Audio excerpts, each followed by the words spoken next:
성공적인 삶을 살아가기를 원하는 분들에게 하는 제목으로 말씀을 드리겠습니다. 저는 어제 제 처제 권사님 아들 결혼 예배에 다녀왔습니다.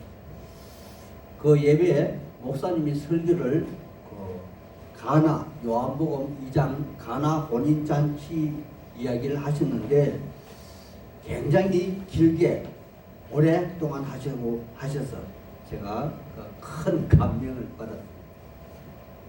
그분의 설교 내용은 평생 실패 없는 성공적인 삶을 살아가는 그러한 축복의 설교였습니다. 설교 내용은 4가지로 요약이 되는데, 첫째, 물이 화학적 변화를 통해서 포도주가 된 사건은 필요에 의한 것이었답니다. 이는 인생을 살다가 보면 가난과 풍파에 병마의 형제 때문에 문제가 생기면 모든 문제의 해결자를 찾게 된다는 것입니다. 두 번째, 그 역사의 현장에 창조주 하나님, 곧 우리 예수님이 계셨다는 것입니다. 그리고 세 번째, 그 창조주이신 예수님께 필요에 의한 요구의 말씀, 즉 기도가 있었다는 것이며, 마지막으로 네 번째, 그 말도 안 되는 그런 일에 하인들이 절대적인 순종을 하였다는 것입니다. 가장 역점을 둔 부분이 이 마지막 부분인데, 우리 구약 성경에 나아만 장군이 요단강에서 들어가서 7번 물에 잠겼다 나오면은 병이 낫는다 했죠. 그런데 나만 장군은 화를 굉장히 냈습니다.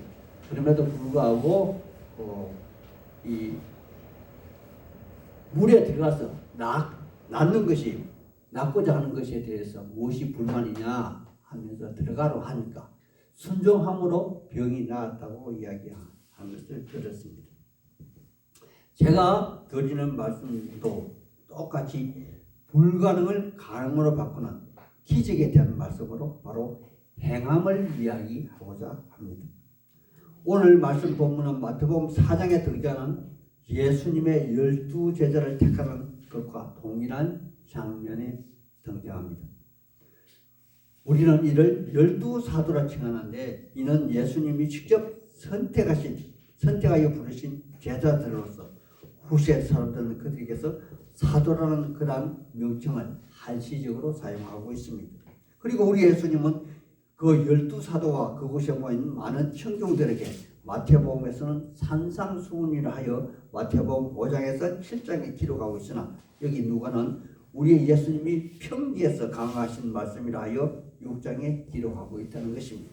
그런데 오늘 말씀은 이 평지 강화의 말씀 중 결론 부분에 해당되는 그런 말씀으로서 매우 중요하고도 많은 의미를 함축하고 있어서, 특별히 요즘 코로나19 이후로 모든 삶이 핍배되어 믿음이 더욱 연약한 성도들은 교회 출석도 하지 아니하고 말씀을 듣지 아니하지만 말씀과 찬양에 갈급하며 목말라하는 분들에게는 먼저 예수님이 직접 12사도에게 직설적으로 교훈하신 그런 말씀과 같이 다시 한 번 더 오늘 우리 성도들이 자기 자신의 내면에 맞닥뜨리보라고 이 말씀 또한 소개하고자 합니다.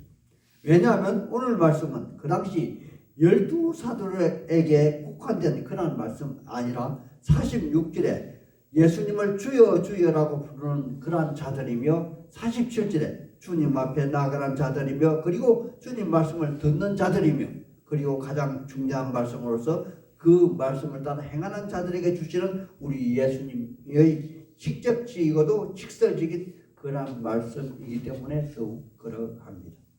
그러므로 오늘 말씀은 그 누구에게 하신 3자적 그러한 말씀이 아니라 오늘 나에게, 본인에게 주어진 예수님의 직접적이고도 직설적이며 지극히 개인적이고도 구체적인 그러한 말씀으로 받아야 할 것입니다. 아멘. 말씀을 보겠습니다. 먼저 43절 말씀에 못된 열매 맺는 좋은 나무가 없고 또 좋은 열매 맺는 못된 나무가 없다는 그런 평범한 그런 말씀을 주고 있습니다. 그리고 44절에 이번에는 앞에 아주 평범한 말씀을 더 자세하게 부연하여 설명하여 주는 그런 말씀으로서 나무는 각각 그 열매를 보고 안 하니 가시나무에서 무화과를 또는 진리에서 포도를 따지 못한다 이렇게 이야기합니다. 여호와 하나님의 사람들이요 우리의 예수님의 말씀이라면 아주 듣기에 고상하고 또 마음에 진한 감동을 주는 그런 말씀이라 생각했는데 이는 아주 너무도 평범하기도 하며 경우에 따라서는 아주 유치하기까지 한 그러한 말씀이 아닙니까? 그리고 나무가 어찌 좋은 나무 나쁜 나무가 어디 있다는 말입니까? 창조주 하나님 만들어 놓으신 그 모양 그 형상대로 그리고 그의 자연의 환경에 적응하여 나무가 스스로 살아남기 위해서 진화해서 최적화된 상태로 생명을 이어가는 것이 그들의 본분일지인데 가시나무가 가시가 있다고 찔레나무가 가시가 있다고 해서 뭐라 말할 수 없는 것은 아닙니까? 또 여굴에서 가시나무가 그리고 찔레나무가 가시가 없다면 어찌 가시나무가 되고 찔레나무라 부를 수 있으며 포도나무에 포도가 맺히지 않으며 무화과나무에 무화과가 열리지 않는다면 그 어찌 포도나무라 하며 무화과나무라 할 수 있겠습니까? 보통의 우리는 같은 포도나무 그리고 무화과나무에서 튼실한 그 열매를 맺는 좋은 나무를 좋은 나무 나쁜 나무라 그렇게 생각이 되어지는데 여기서는 전혀 상식적인 말씀이 아니라 가시나무에서 무화과를 찔레서 포도송이를 기대하지 못하기 때문에 좋은 나무 나쁜 나무라 그렇게 구별을 하고 있다는 것입니다. 오늘날 우리의 현대 사람들은 촌철살인이라 하여서 TV 풀에서 말재주꾼이나 개그맨의 위트가 빛나기도 합니다. 그리고 일부 유명한 부흥 목사님의 설교를 웃으며 듣다가 예배 끝나기도 전에 눈물을 흘리며 회개하는 그런 경험도 있지 않습니까? 따라서 이 말씀은 처음부터 나무에 대한 그런 말씀이 아니라 여기에 모인 청자 즉 사도들과 군중들 그리고 오고 또 오는 많은 세대의 사람들이며 오늘날 나에게 주어지는 그러한 말씀으로 받아야 할 것입니다. 그러하다면 오늘 이 말씀을 듣고 있는 나는 과연 어떤 사람인지 다시 한 번 더 자기 자신을 판단해 보라고 직접적으로 언급하고 있는 그러한 말씀이 바로 45절의 말씀입니다. 우리 45절 말씀 같이 한번 읽어보겠습니다. 45절입니다. 읽겠습니다. 시작. 선한 사람은 마음에서 산 선에서 선을 내고 악한 자는 그 산 악에서 악을 내나니 이는 마음에 가득한 것을 입으로 말합니다. 아멘. 여러분 마음속에 있는 것은 반드시 입 밖으로 나오기 마련입니다. 그런데 여러분 과연 어떤 사람을 선한 사람이라 부릅니까? 아니 어떤 사람을 악한 사람이라 부릅니까? 많은 사람들은 자기 자신을 평가하기에 자기 자신의 가치가 상당히 평가절하되어 있다고 그렇게 말들 합니다. 아니 자기 자신을 오해하고 있다고 그렇게 강력하게 주장하는 분들도 많습니다. 자기 자신의 본 마음은 그리 나쁘지 아니한데 그들의 입장에서 자신을 평가하기에 그것이 잘못된 그런 평가라는 것입니다. 또한 여기에 선한 사람 혹은 악한 사람 이렇게 구분하여 놓았는데 과연 선한 사람은 우리가 알고 있는 것처럼 사회적으로 그 치탄의 대상이 다른 범죄 행위를 저지르거나 아니면 도덕적이고 윤리적인 기준에 의한 그런 구분이라는 것입니까? 성경 말씀에는 선한 사람은 단 한 사람도 없다고 로마서 3장 11절에 그렇게 기록하고 있습니다. 그리고 누가복음 18장 19절에는 영생을 얻으려고 찾아온 갈리에게 우리의 예수님은 직접적으로 그에게 오직 선하신 분은 하나님 한 분뿐이다 이렇게 가르치시기도 합니다. 그러하다면 과연 우리의 예수님이 말씀하신 선한 사람, 악한 사람은 과연 어떤 사람을 말하는 것일까요? 우리는 요한 1서 3장 1장 11절 말씀에 살아가는 자여 악한 것을 본받지 말고 선한 것을 본받으라. 선을 행하는 자는 하나님께 속하 있고 악을 행하는 자는 하나님을 배우지 못하였느니라 하신 말씀에 그 근거를 바로 찾을 수가 있다는 것입니다. 그러하다면 하나님의 사람들이요, 그 당시 12명의 사도들과 그리고 이 땅에 살았었고 또 살아가는 모든 사람들, 또 오늘 살아가는 나라는 사람에게는 항상 두 마음의 사람이 살고 있음을 우리는 너무도 잘 알고 있지 않습니까? 나는 과연 하나님께 속한 선한 사람일까요? 아니면 하나님을 배우지 못한 그러한 악한 사람일까요? 그에 따른 판단의 근거의 말씀이 바로 46절 이하의 말씀인 것입니다. 제가 46절 말씀을 읽어드리겠습니다. 너희는 나를 불러 주여 주여 하면서 어찌하여 내가 말하는 것을 행하지 아니하느냐. 아멘. 여호와 하나님의 사람들이여, 우리는 이미 익히 잘 알고 있지 않습니까? 요한복음 14장 8절에 보면 빌립이 가로되 주여 아버지를 우리에게 보여주시옵소서 그리하면 속하겠나이다. 이란 질문에 우리의 주님은 요한복음 14장 9절에 예수께서 이르시되 빌립아 내가 이렇게 오래 너희와 함께 있으되 네가 나를 알지 못하냐. 이란 반문을 하고 계시죠. 나를 본 자는 아버지를 보았거든 어찌 아버지를 보이라 하느냐. 선한 사람은 하나님 한 분뿐이라는 것이죠. 바로 예수님이 하나님이라는 것을 직접적으로 말씀해 주시고 있는 대목입니다. 그러므로 내가 아버지 안에 아버지가 내 안에 계신 것을 네가 믿지 아니하느냐. 그러하다면 여호와 하나님의 사람들이 바로 선한 사람은 우리 구주 예수님께 속한 사람이고 악한 사람은 예수님을 믿음으로 받아들이지 않는 그러한 사람이 아닌가요? 지금 그들 앞에 계시는 바로 그분 말입니다. 그래서 46절에 너희는 나를 불러 주여 주여 하면서도 어찌 내가 말하는 것을 행하지 아니하느냐 하고 우리의 예수님이 사도들에게 아니 오늘 나에게 반문하고 계시다는 것입니다. 그러하다면 요한복음의 말씀처럼 누구든지 주의 이름 예수의 이름을 부르는 자는 모두 예의 없이 구원을 받는다고 이미 확정적으로 말씀하셨으니 이미 사도들이나 오늘 우리는 구원은 따놓은 당상일 것이고 걱정할 것이 전혀 없는 여호와 하나님 사람이 맞습니다. 하지만 그럼에도 불구하고 47절에 1차로 내게 나와왔고 2차로 말씀을 들었고 3차 행하는 자는 반석 위에 지은 자 같이 인생의 삶이 튼튼하고 성공적인 삶을 살게 될 것이나 3차에서 행하지 아니하는 사람의 일생의 수고는 주추 없이 흙 위에 집을 지은 자와 같이 탕류와 같은 위기의 순간에 여지없이 무너지는 실패한 인생을 살고 만나는 그런 사실을 이야기하고 있습니다.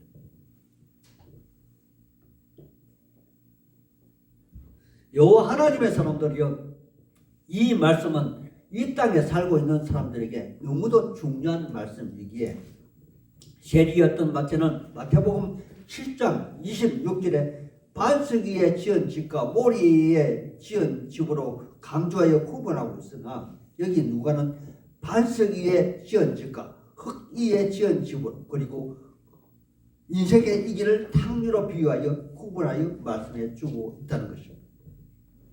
여호와 하나님의 사람들이요, 실제로 모래 위나 흙 위에 자기가 평생 살 집을 짓는 사람은 이 세상에 아무도 없을 것입니다. 그리고 그러한 인생은 이 세상에 한 사람도 없다는 것이겠죠. 하지만 우리 현실의 삶에서는 우리의 생활에서 살펴본다면 의외로 이러한 사람들이 헤아릴 수 없이 너무도 많다는 사실.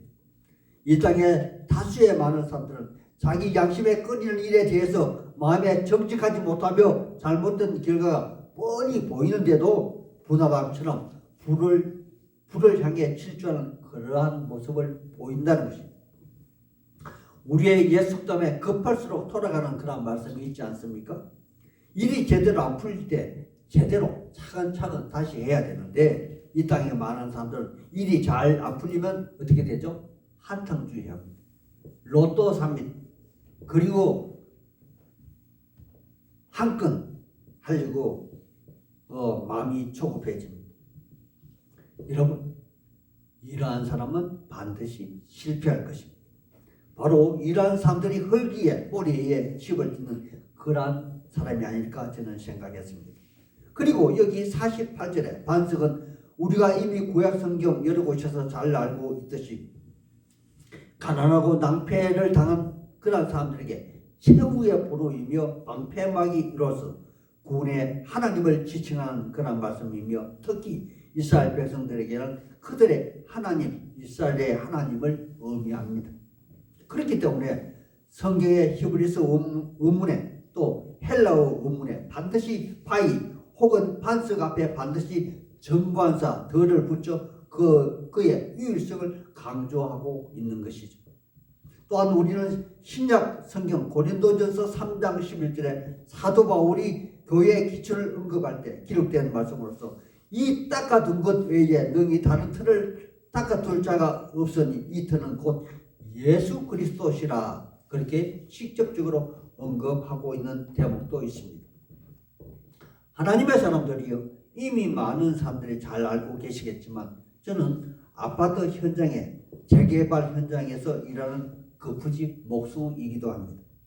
저희 애적 기억에 15층 아파트를 지을 때는 하부 기초를 콘크리트로 1m 정도 하였지만 요즘 대구에 49층 아파트 그 기초를 놓을 때는 2.5m 내지 3m를 그 콘크리트를 칩니다. 그리고 그 예전보다 더 굵은 그 철근으로 또 강도가 아주 센 그런 콘크리트를 사용하여 가구와는 비교할 수 없을 정도로 튼튼하게 그 기초를 쌓고 있습니다. 이처럼 기초가 튼튼하면 아파트 층수도 높이 올릴 수 있다는 것이겠죠. 이와 같이 우리의 신앙은 천지 만물을 지신 창조주 하나님께 둔다면 정말 실패할래야 할 수가 없지 않겠습니까? 그렇다면 해답은 아주 간단하지 않습니까? 여호와 하나님의 사람들이요 성경 말씀을 곧이곧대로 한번 믿어보시고 그대로 행해 보시지 않겠습니까? 아니 여러분은 이미 예수님을 구주로 마음으로 믿고 입으로 신앙 분들이 아닙니까? 그러하다면 우리 예수님이 걱정하시는 것처럼 행동으로 실천하지 않는 자가 아니지 않습니까? 그래서 우리 한번 성경의 말씀을 열심히 상고하고 그대로 곧이곧대로 한번 실천해 보자는 것입니다. 우리 크리스찬은 행함으로 그 믿음의 증거를 삼는 그러한 사람들이며 또한 스스로 행함으로 자기 자신을 녹여 세상의 소금이 되며 또 스스로를 태워서 세상의 빛의 역할을 하는 사람들이 될 것입니다. 여호와 하나님의 사람들이요 광야의 백합화는 가시에 찔려 찢어지면 더욱더 진한 향기를 바란다지. 사도 바울은 자기 자신의 정체성을 고린도후서 4장 7절에 이렇게 기록하고 있습니다. 우리가 이 보배를 질그리에서 가졌으니 이는 심히 큰 능력은 하나님께 있고 우리에게 있지 아니함을 알게 하려 함이라. 우리가 사방에 우겨쌈을 당할지라도 쌓이지 아니하며 답답한 일을 당하여도 낙심하지 아니하며 박해를 받아도 버림받지 아니하며 거꾸로 들임을 당하여도 망하지 아니하고 우리가 항상 예수의 죽음을 몸에 짊어지면 예수의 생명이 또한 우리 몸에 나타나게 하려 함이라. 아멘. 아멘. 여호와 하나님의 사람들이여 우리는 아니 바로 나는 성경의 근거에서 감히 주장합니다. 예수 안에는 결단코 실패가 없습니다. 아멘. 혹여 일부 신실한 크리스찬은 사명을 따라 살아가기에 이 땅의 가치 기준을 초월하는 그러한 분들로서 그들의 외면이 아닌 내면의 삶을 살펴본다면 너무도 자축한 삶을 산다는 것을 알 수 있을 것입니다. 여러분 혹여 우리 예수님을 구주로 영접하지 않으신 분이 있다면 이 기회에 한번 다시 만나보시지 않겠습니까? 그러하다면 여러분은 반드시 99.99가 아니라 100% 완전한 성공적인 인생의 삶을 살게 될 것입니다. 인생의 성공적인 삶을 살아가기를 원하시는 모든 분들은 예수님의 말씀을 끝까지 한번 믿고 고지고대로 실천한 그런 크리스천이 되시기를 우리 구주 예수님 받들어 간곡히 소망하고 축복하는 바입니다. 아멘. 아멘.